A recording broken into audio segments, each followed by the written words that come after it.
The following audio may contain the personal testimonials of Take Shape for Life health coaches or clients. The results relayed in these messages are based on the unique experiences of the participants, and we cannot guarantee like or similar outcomes. While you may be inspired by these accounts, please note that any stories of success have not been verified, and your individual path to healthy living and weight loss will vary. As always, it is our recommendation that you consult with a physician before starting a weight loss program. Yours in health, the Take Shape for Life team. Hello, everyone. Welcome to our Take Shape for Life Habits of Health webinar. Happy holidays to those of you who are celebrating and in the midst of preparing to celebrate a new year. It is my privilege to kick off tonight's Habits of Health webinar by introducing Global Director Greg Rex, Certified Health Coach with Take Shape for Life. Greg, I am super excited about your topic tonight, so I'm going to let you take it away. Thanks, and happy holidays, everyone. This is a phenomenal time to get together, and I first want to say congratulations for being here. Those of you that are on the call, we're now 91, we're going up to 100 people on a holiday week who've tuned in to try to work on getting themselves healthy and be part of this community where we all support each other. And so tonight is a really fun topic, very interesting topic. You know, the Habits of Health call, the real purpose of it is to be a place, a safe place where people can go to connect with other people on this long-term journey for health. And I don't know if anyone knows, but I've been on this journey for almost 15 years now. In March, I'll hit my 15-year anniversary of starting this journey with Dr. Anderson in this community. And I can't say I couldn't have made it without you guys. I couldn't have made it without this community, with my coaches, my team, my clients, my friends, Dr. A, this whole community. So it's a real privilege to speak to you tonight. And I'm going to share something that hopefully can really help you in a way that it's helped me. And Angie, I don't know if you have a slide for the title of tonight's thing. I think it's going to go straight into me, correct? It is. But living above the line, and I know they're so excited to learn more about this, as am I. Yes, so the topic is living above the line. And I want to give a context to what that phrase means. Some of you may have heard it before, some of you maybe haven't. So let me give you a context to what that phrase means, and I'm going to do it by kind of going back and telling my story. And I got this before and after collage here. Kind of, you can see that I started on the journey at obese and out of shape, even though I was exercising 5 days a week, running triathlons, no junk food, no alcohol, working really hard, trying really hard to be healthy, but unsuccessful. And very frustrated. And also, if you looked at other parts of my life, we always talk about the trilogy: healthy body, healthy mind, and healthy finances. Well, the other part of my life, my healthy mind, it was not very good. I was stressed out. I just got unemployed, laid off, so my career was shaky. The only thing I had a great relationship with Whitney. Some of you guys know Whitney. She's my sweetheart.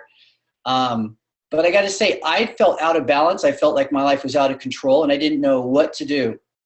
And I needed a plan, I needed a solution, and I needed more than that, I needed support. And that's what this community, this Optavia Take Shape for Life community has given to me, is this pathway to where I was able to not only lose 50 pounds, but to be able to change my lifestyle in a permanent way. And what I want to talk about is some of the lessons that I've learned along the way, and it's really in the context of being a leader. And we have created these principles with Take Shape for Life. And these are what we call the habits of transformational leadership. And you may be wondering, what does leadership have to do with habits of health? Well, leadership, I first think it starts with ourselves. It starts with, if you look at the first three habits, are self-mastery, lead from the future, and we act in the now. And that's as a principle. I'm going to take just a minute and talk a little bit about that, but we're going to spend most of our time on habit number 2, which is taking responsibility and playing above the line. And really that playing above the line concept has been a transformation for me. And these first 3 steps, as you transform yourself, then you go to step number 3, is seek growth and embrace obstacles as the way. And these are habits, these are principles. These are not things that you do and you check them off your list and you're done. Like, I have not transformed to the degree that I never go below the line.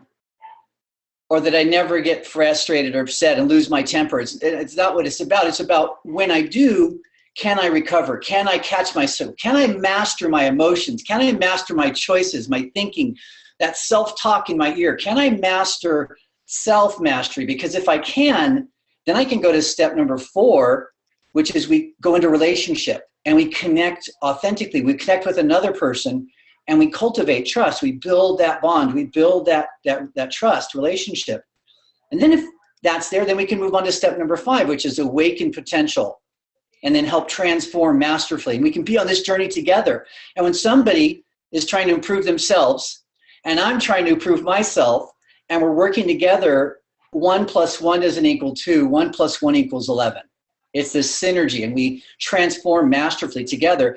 And then that leads to society, our impact on society. And this is our Take Shape for Life strategy. Is how we help people transform. Is we start with ourselves, we lead from the future, act in the now, we take responsibility, we play above the line, and we seek growth and we embrace obstacles as the way. And once we do that, then we can go to step number 4, help somebody else connect authentically, cultivate trust, awaken their potential, find out what they want to create in their life, and then help them on that journey to transform masterfully. And if we do that, then step number 6 happens naturally, which is we deliver extraordinary results and we serve to better mankind. And that's what Take Shape for Life was really all about. And so tonight we're going to zone in. I'm going to mention this first one quickly because I think it's really important that leading from the future, when it talks about leading yourself, leading from the future says, I'm going to make a decision right now what I want to create for my life. And I'm going to lead from that choice of conscious leadership, consciously choosing, this is a life I want to design. And while I keep that vision of the future in mind, I'm going to act today, right now, with that future in mind. And that's the first step, because if you don't have a vision of what optimal health is, if you don't have a vision of what a healthy, balanced lifestyle looks like, it's very difficult to take action, proper action right now, because you're unconscious. You don't have a goal. So really step 1 is create a vision, lead from the future, act in the now. Habit number 2, which is really what tonight's talk is all about, is we take responsibility and we play above the line. Now, I've been privileged to learn about this from 2 world-class experts. The first one is Marshall Thurber. He's the guy on the left there.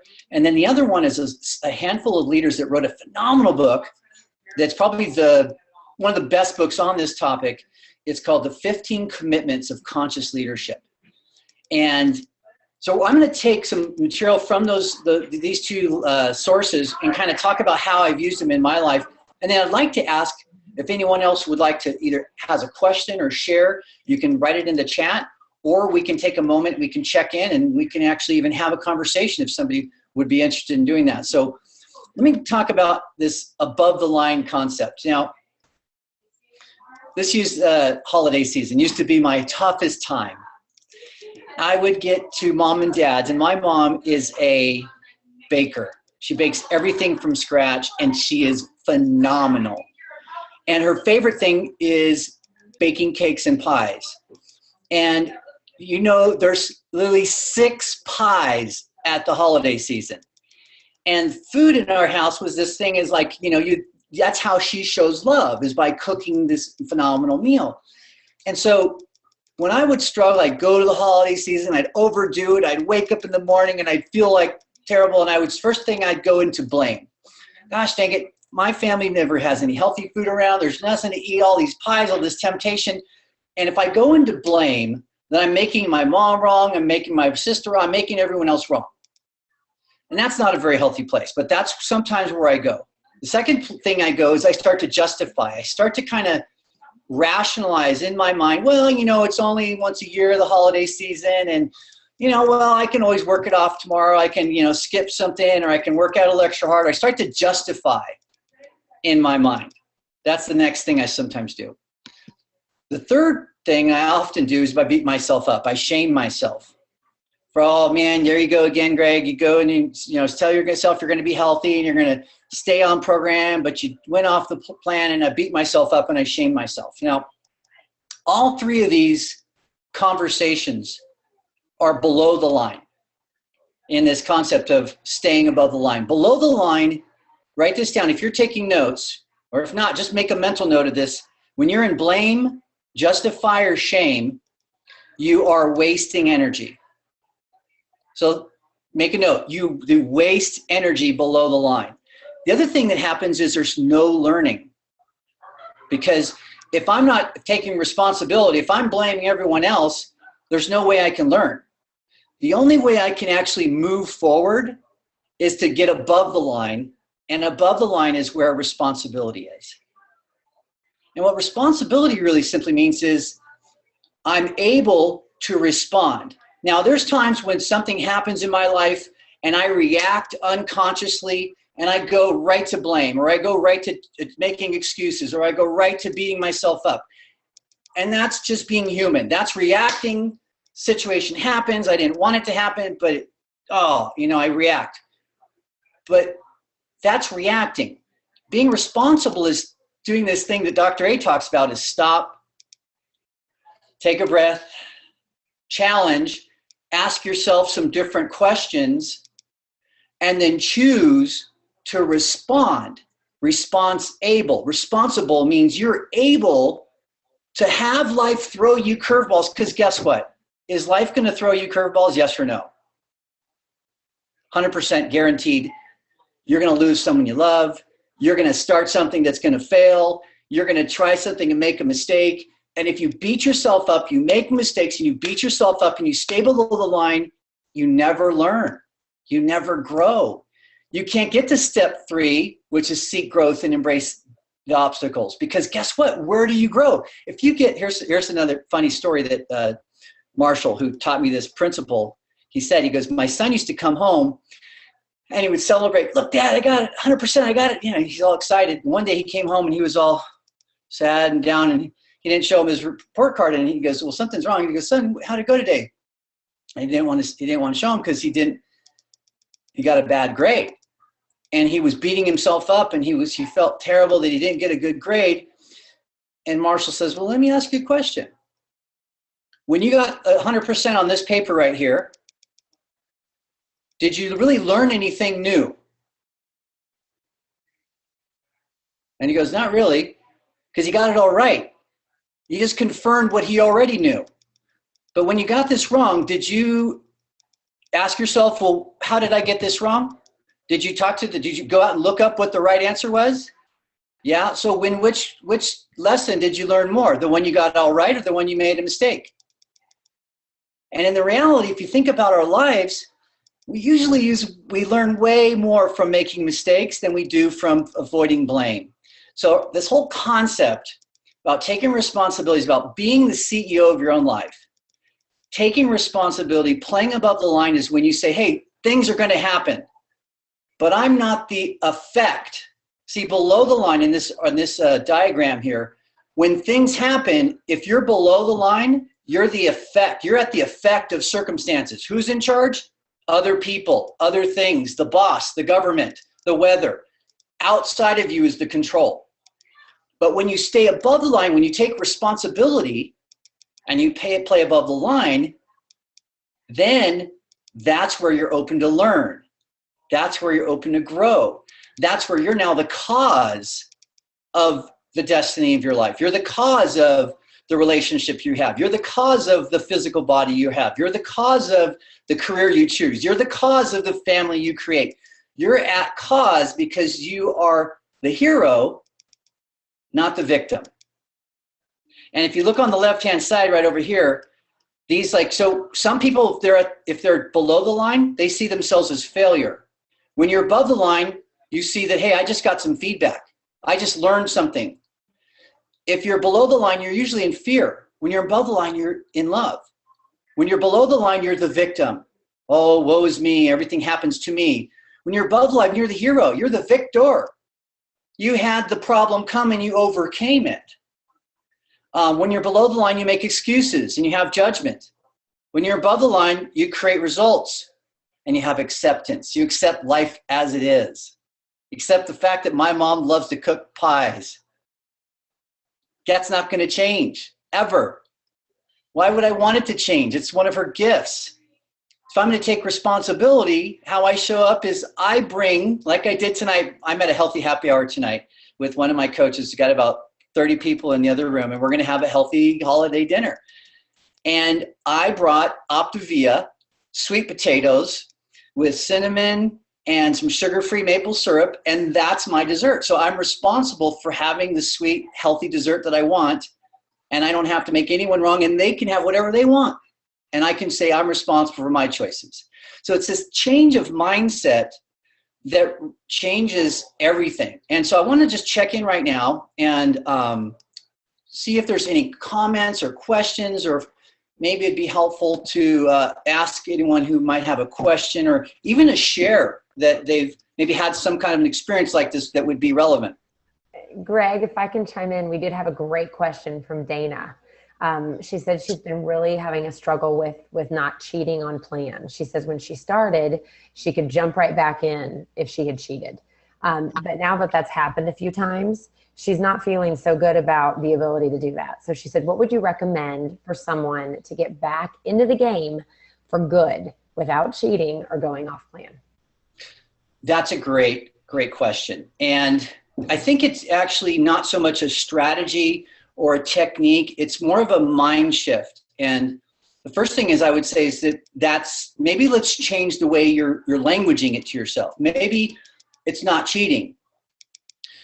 Maybe because if you go below the line, let's say you start saying, okay, I'm cheating, and you start blaming yourself and making yourself wrong, because by anytime you go below the line, there's certain self-talk that you have. And in reality, if the outcome is not being perfect, because I'm not going to ever be perfect. I'm not going to ever be able to take any kind of a situation and not get flustered or get angry or react or go below the line. I'm going to go below the line. But the real question is, can I catch myself? Can I be aware of it? And then make an adjustment to get back above the line and take responsibility as quickly as possible. So the first thing I would say is give yourself grace. We're not perfect. Even the astronauts that can plan their flight to the moon within like a millisecond, they can plan when they're going to land, where they're going to land to the millisecond, and they are good at it. But guess what they can't do? They can't draw a straight line from here to the moon. 98% of the time, they're off course of making these fine little adjustments. Only 2% of the time are they perfect. 98% of the time, they're doing their best, and they're making those adjustments. And every time you make a mistake, Dana, it's an opportunity to learn. So if you make a mistake, that's okay to say, I made a mistake. Own it. Take responsibility for it. But then say, what did I learn? And so if you want to have a little conversation about that, I'm open to do that. But that's my first thing, is change the frame. It's not cheating. You're not a bad person. You're not going to go below the line and beat yourself up. Just to take responsibility and say, hey, I made a mistake. I went off. I chose a food that was not optimal. And what I learned from that is, and then have a conversation with your coach or journal it to yourself and find out, what did you learn? Because if you come from this philosophy, this mindset that everything happens for a reason, and I would encourage you to think about that. And most philosophies of religion and spirituality say that, God, everything does happen for a reason. Everything has a purpose. Even when I don't understand it, it's for my best good. So realizing that making mistakes, having adversity, having challenges, those things are all perfect. They're all part of the lesson. They're all part of the life. That's what's habit step 3 is. We seek growth. Maybe if I go to the next slide, but I will just say this, Dana, if you can hang in there, the next slide might give you a couple of tools and a couple of little nuggets to help you get back on that track. But the first thing is, I want you to hopefully shift your mindset a little bit, give yourself some grace, ask yourself, what did I learn? And then move forward and say, what do I want? Go back to, what's my outcome? What do I really want? Where am I going? What's my moon? What's my optimal health destination that I'm shooting for? And realize that it's every day just doing the best you can. If you can just do the best you can every day, you'll keep making progress. I mean, I haven't been perfect in my 15 years, but I've been many, many more healthy choices and fewer and fewer and fewer unhealthy choices. Any other questions, Angie? No, there was a really great comment though that I just wanted to share. Dan M says, when playing above the line is when my life is more in an optimal state in all areas of healthy body, healthy mind, and finances. And he knows that that's when he's going to be growing and improving because he's always playing above the line. So very much in lockstep. I love that. Love it. Yeah, great. Thanks, Deanne. All right, let me share the next part of this, which is kind of going a little bit deeper.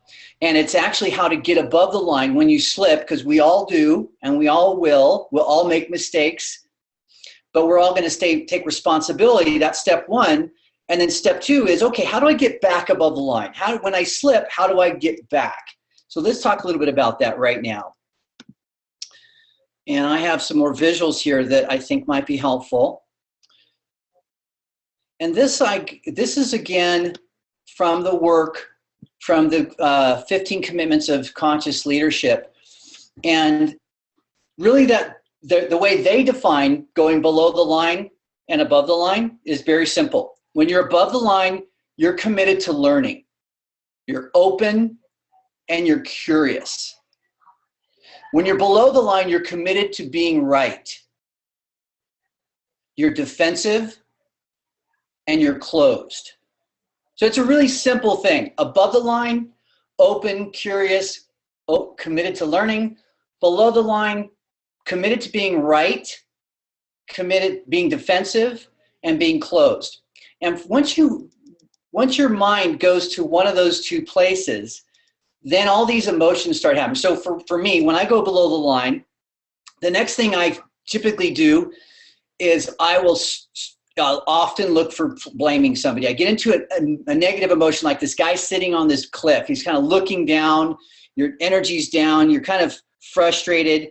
I don't feel confident. Conflict, I often feel overwhelmed. I start thinking one negative thing leads to another negative thing, and then they start adding, and it starts snowballing, and it starts spinning out of control like that whirlwind there. And all of a sudden, I'm just making up all these worst case scenarios in my mind, and I'm feeling very out of control.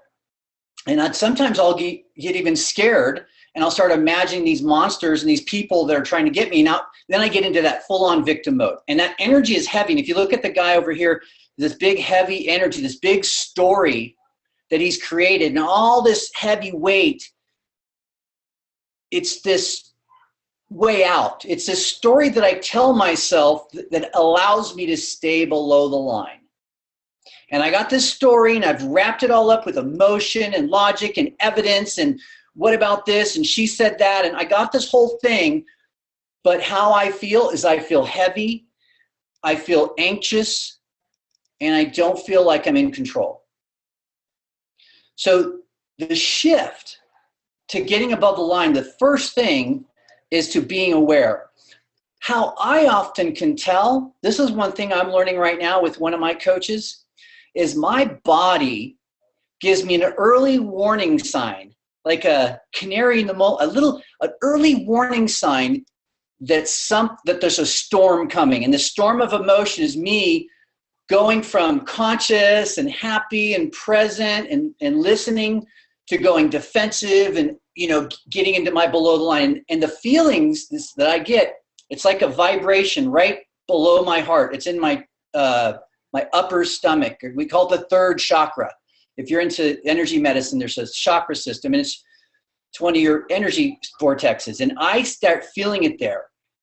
And then it's like almost like a nervous energy, and it starts buzzing. And if I can catch that and notice that signal is telling me I'm about to get emotional, I can often sometimes take that breath, sit back, and go into staying curious and staying open and asking myself. And what I do is I ask myself, what else could this mean?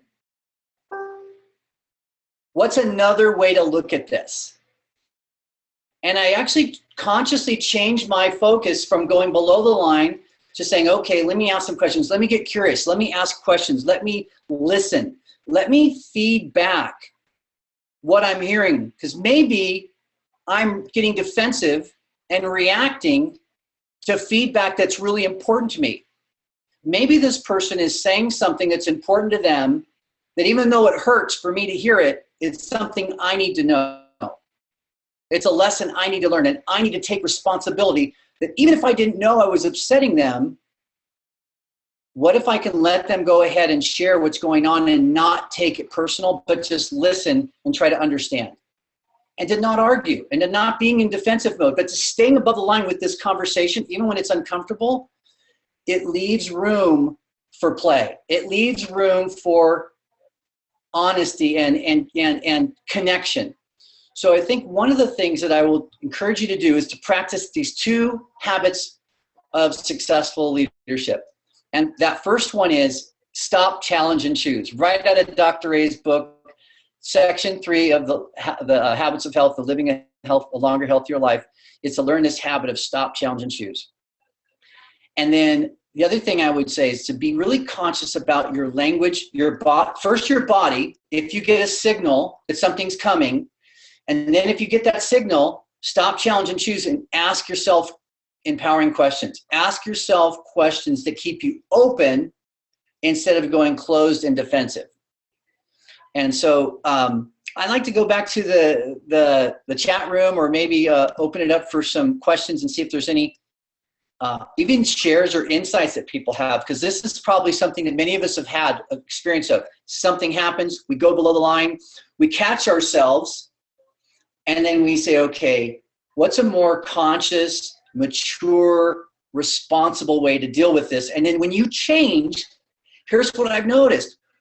If I can catch myself when I'm getting ready to go below the line, even if that other person is below the line, what if they're attacking you, making you wrong? Boom, boom, boom, they're swinging at you. If I go below the line and start kind of pushing back, what I notice is I get into cat and dog, swirling around, going nowhere. But if I can stay above the line and let her be right, or let him be right, and get them and hear them, then oftentimes it comes back to where they kind of have a calming. They have a little bit of a peacefulness. They come up to a level of open conversation that is above the line. And we can actually have a conversation about the issue without the emotion, without the reaction, without the below the line making wrong. And so that's a real big distinction. Above the line, you're not making anyone wrong. Below the line, you're making yourself or you're making somebody else wrong. So let's just check in real quick on I questions. think you led right into a question that was being asked, like as you were speaking to that. So what Amanda had said was, you know, the difference between staying above the line and healthy boundaries in relationships, and then even unhealthy relationships. Well, so is that a question?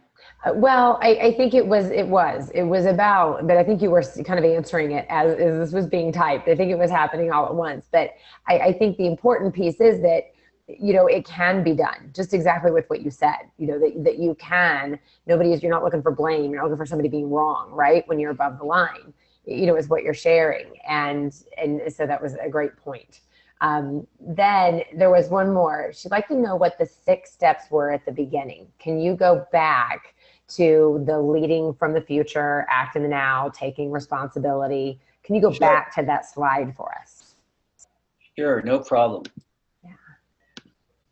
Yeah, and Janet makes a great point that I'll call out here. Janet, this is being recorded. It will be available via podcast, and it also will be available on All Health Coaches co-branded sites. It may be early next week before it's available, just because of the holiday coming up, but we'll get it turned around really quickly because we know this is great information, and we're so glad that y'all are here. Yeah. Perfect. This is a great way to wrap it up, to kind of summarize these 6 habits of transformational leadership. And the person in the middle is the CEO of their own life. In the middle is the person who's choosing to transform themselves and then help others transform. Because in Optavia, in our community, what we know is that when you get healthy and you start having that balance, it's a natural instinct to want to help pay it forward and teach others to do it. So that's why so many people are become coaches. But the 6 habits are, number 1, we lead from the future, we act in the now. Number 2, we take responsibility and we play above the line. That's what this talk was all about tonight. Habit 3 is we seek growth. So we seek to learn and grow, and we embrace those obstacles as the way. We embrace those challenges and diversity as part of our journey, part of our blessings. And then we lean into those opportunities, lean into those challenges. Then you have self-mastery from those first 3 habits. The first 3 habits lead to self-mastery. Then you go to relationship mastery, which is starting by connecting authentically, really being yourself, but really being there with and for them. And then cultivating trust, like we do as coaches, by asking questions and sharing advice and giving and being available. And then step number 4 is we awaken potential. As you get to know somebody and you trust them, then you can find out what they want. You can awaken their potential, and you can find out if they're really ready to take responsibility for their health and start their journey. And then we help them transform masterfully. That's step 5, awaken potential and transform masterfully. And then step 6 is really the byproduct of these first 5 steps, is we deliver extraordinary results. We really help people transform consistently, predictably, almost magically, but it's actually very science-based, but we do it with the whole purpose. The reason we started this whole journey was to be in service and better mankind. And this company, which I'm very proud of, at this time in our world where we really do need leadership, and we need people, we need organizations and companies to step up and be conscious and to really lead with values and principles that are not self-serving, but that are good for us, for our planet. What's our impact? You open the box and there's a healthy, positive message right there staring at you. Being able to be a part of this organization that you guys are a part of. You guys are the foundation of Optavia and Take Shape for Life. So I want to thank you again for being here, being part of my team to help me live my optimal life and learn all these lessons and take all these adversities and turn them in, take lemons and turn them into lemonade. But also that we're doing something really important that the world needs. We're here right now, and you are setting an example. You, by being on your journey and mastering yourself, you're setting an example for everyone you touch, a ripple effect you could never imagine. Just people watching you get healthy, you're influencing them. So take responsibility, play above the line, create the life you love. And one more thing, because we have the holiday season right now, usually we go right into a trilogy presentation. And there will be one later this evening. So get with your coach if you have more questions. You want to invite somebody to learn about Optavia and the trilogy. They'll get you the times. And again, happy holidays. And I hope you guys have a wonderful, wonderful new year.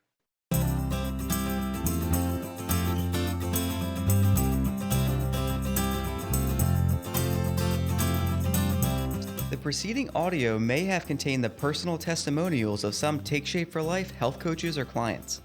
The results relayed in these messages are based on the unique experiences of the participants, and we cannot guarantee like or similar outcomes.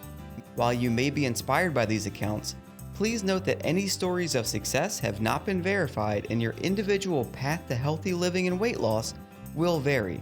As always, it is our recommendation that you consult with a physician before starting a weight loss program. Yours in health, the Take Shape for Life team.